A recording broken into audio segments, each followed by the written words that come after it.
All right, so I'm gonna make this quick. I try to make my videos under 5 minutes. This came across my news desk a couple of days ago. It's about a homeless veteran named Johnny Bobbit Jr., who received $400,000 in donations. I'm sure you already heard of him. He received it because he donated his last $20 to a girl that he had met. She was stranded on the side of the road. She ran out of gas. He decided to go ahead and give his last $20 to her so that she can get back home. Shortly thereafter, the girl, her name is Caitlin McClure, and her boyfriend, Mark D'Amico, I believe, they both started a GoFundMe campaign. It was wildly successful. The story touched a lot of people's hearts, and so there were a lot of donors came forward, put $400,000 into the GoFundMe campaign. And you would think that would be the end of the story, right? Here in America, everyone has great hearts, good intentions, streets are paved with gold, and what have you, right? And so that, of course, is not the end of the story, right? They ended up using the money to buy themselves crazy gifts. Now, not just a car, but a BMW. Just don't go to Disneyland. They went to Las Vegas. Even though Disneyland is not using someone else's money or money that's intended for them. Going to Disneyland doesn't make it any better. But my point is that they were using the money for their own personal gain. And so all along, the homeless guy, Johnny Bobbit Jr., had sniffed this out. He hired a lawyer. I don't know how, but ended up going to court trying to sue for the entirety of the money. Lo and behold, damn near almost all the money's gone, right? And so GoFundMe had stepped in just today, I believe, and said, or the past couple of days, I believe, and said, you know what, we're going to make them whole. So I don't know if they're going to use their own money to go ahead and make the account whole again and give him what's due to him. In addition to that, we have the local prosecutors that went ahead and charged Caitlin and Mark with, I think, with fraud. I'm not sure as to the charges, but they've confiscated their BMW. They went ahead and served warrants on their bank accounts and stuff like that. So it's very, very interesting to see. I wanted to play this video real quick, just to give you a gist of what's going on as of right now. Here we go. What started as an act of kindness could land a New Jersey couple in jail. Would you talk to us? Kate McClure leaving her home today as police executed a search warrant, part of a criminal investigation, trying to find the money McClure and her boyfriend Mark D'Amico raised for homeless veteran Johnny Bobbit. He is our family. Their friendship started when the homeless man gave McClure his last $20 after she ran out of gas. As thanks, the couple started a GoFundMe page that raised $400,000. They say they gave Bobbit some, but told Megyn Kelly they were worried about him buying drugs. Because we saw the pattern that was developing. Bobbit sued, demanding all the donated money. A judge ordering the couple turned it over, but Bobbit's attorney says he's been told there's nothing left.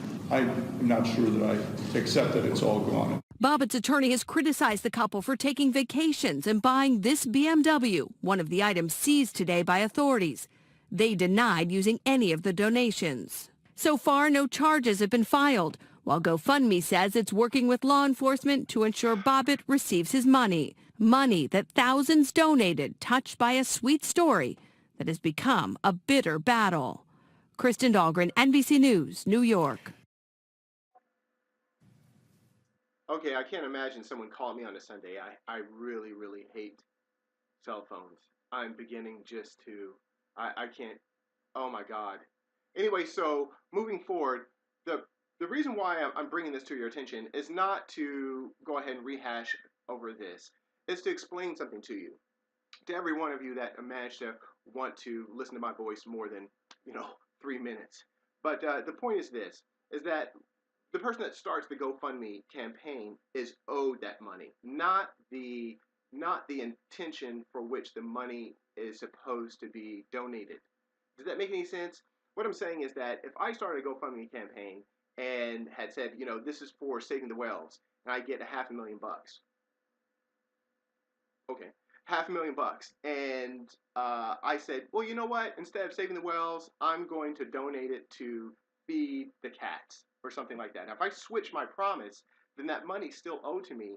And even though I switched my promise and you relied upon that promise to donate the money, which is a separate issue, the fact that the money is still mine is not in contention. It's not a point at which you can argue, right? The money is still mine, even though I switched the intent for which the money is going to be used. In the same case for John Bobbit Jr. Unfortunately, it's going to be a very hard thing for the DA to charge them with fraud or whatever they're going to charge them with, to say that, people willingly donated money to me, even though, they relied upon my promise to donate it, to give it over to John Bobbit Jr. I decided to go to Vegas, and I decided to buy a BMW, right? And I decided to do all these other things, even though we're still living in a shack. But I decided to do all these other things. So here is my answer, right? This is my answer to this situation that GoFundMe finds itself in the middle of. And I think all of you would agree, is this. My cats are running around chasing each other. This is supposed to be a quiet Sunday. Anyway, so what I'm saying to you is this. GoFundMe takes 5% of every dollar donated to fund its own operations. I'm sure it has lots of money at this point, right? So this is what I think should happen. GoFundMe, if you start a campaign and it's not on behalf of a legitimate 501c3 or a legitimate nonprofit, and every nonprofit is created at the state level. So if it's not a 501c3 or it's not a nonprofit and you're just raising money on behalf of someone else or a charity, then GoFundMe should create its own trust fund. Every dollar should go into the trust fund. And this trust fund should be line item funded, organized, right? So for every campaign, there's a line item for that money. Accountants we do this all the time in nonprofit and governmental accounting, where we have line items for every fund.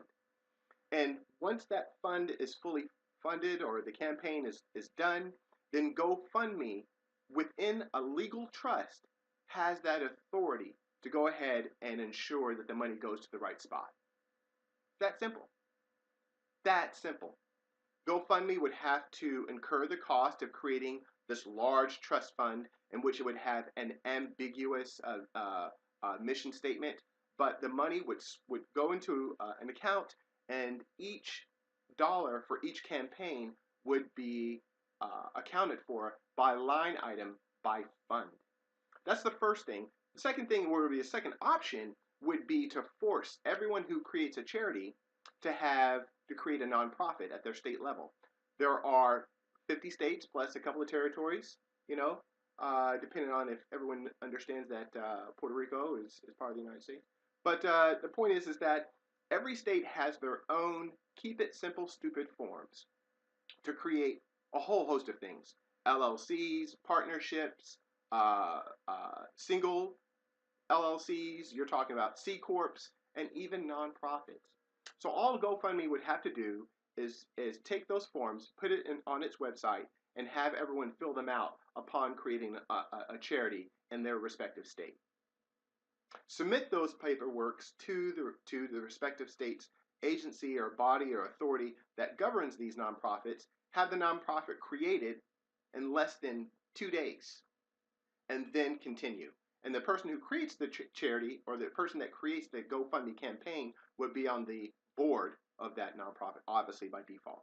But there is ways to do this. Why would we want to do this? Why is it that we want to go through this additional step of doing this? Is because it allows the rest of us, the donors, and the person or the people for whom the money is intended, it allows us additional legal recourse. That's the reason as to why. Okay, I'm going to have to either feed the cats or kick them out. I don't know what's going on. Have a good Sunday. I know, it's more than 5 minutes. Here it is, 10 minutes. Oh, the horror.